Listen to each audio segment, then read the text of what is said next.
Inter పరీక్షల నిర్వహణపై నెలకొన్న గందరగోళంపై తొలిసారిగా ముఖ్యమంత్రి కేసీఆర్ స్పందించారు. సెంటర్ ఫర్ గుడ్ గవర్నెన్స్ ను కాదని గ్లోబరీనాకు బాధ్యతలు ఇప్పించడంలో ఎవరి పాత్ర ఉందన్న దారిపై ఆరా తీసినట్టు తెలుస్తోంది.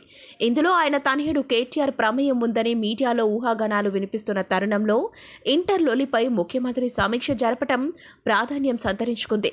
ఈ క్రమంలోనే ఇంటర్ ఎంసెట్ పరీక్షల విషయంలో ప్రతిసారి ఇబ్బందులు ఎదురవుతున్నాయి. ప్రభుత్వం, విద్యార్థులు, వారి తల్లిదండ్రులు అనవసరంగా తలనొప్పులు భరించాల్సి వస్తోంది. ఈ పరిస్థితిని నివారించాలని కేసీఆర్ అధికారులను ఆదేశించారు.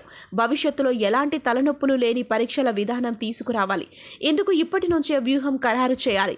పరీక్షల నిర్వహణను స్వతంత్ర సంస్థకు అప్పగించే అవకాశాలను పరిశీలించాలి అని కేసీఆర్ వ్యాఖ్యానించారు.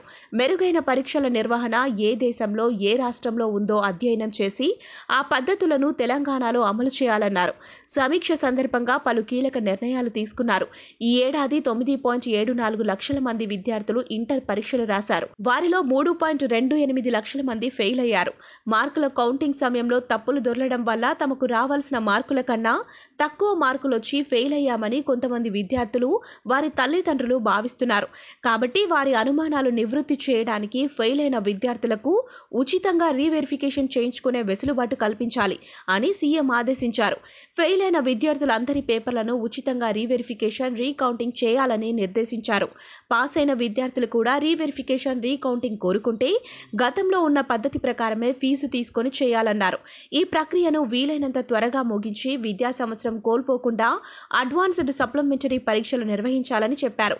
నీట్, జేఈఈ వంటి దేశవ్యాప్త ప్రవేశ పరీక్షలకు విద్యార్థులు హాజరు కావాల్సి ఉన్నందున త్వరగా సప్లిమెంటరీ పరీక్షలు నిర్వహించి ఫలితాలు వెల్లడించాలని స్పష్టమైన ఆదేశాలు జారీ చేశారు.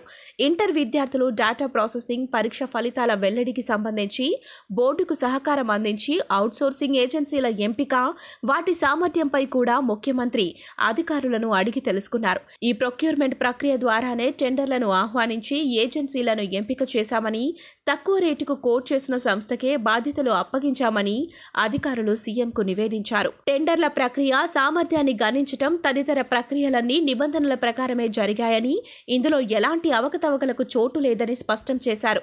మొత్తానికి ముఖ్యమంత్రి కేసీఆర్ రెండోసారి అధికారంలోకి వచ్చిన 6 నెలల తర్వాత ఇంటర్మీడియట్ విద్యా విధానంపై సమీక్ష చేయటం ఆసక్తిని కలిగిస్తోంది.